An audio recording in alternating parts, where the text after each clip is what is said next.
Hi, just wanted to talk a little bit about our policy on reselling items for clients that they no longer want. For example, selling things on Poshmark or the RealReal or eBay.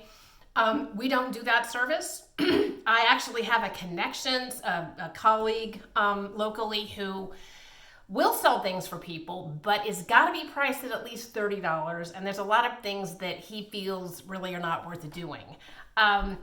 Again, you got to be pretty organized to do that.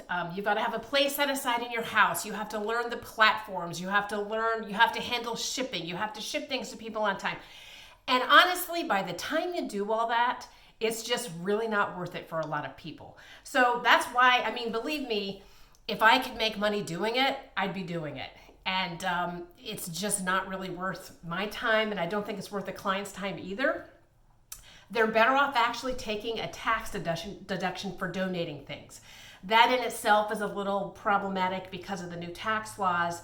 Many people don't itemize anymore, so there really aren't any tax deductions. So here's how I frame it. Keeping items is costing you your space.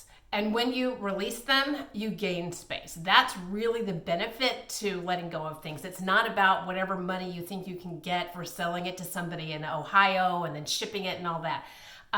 So that's our policy about reselling. And I think that we've been pretty successful with clients in helping them to feel good about just letting things go and donating them and putting them out there. Thank you.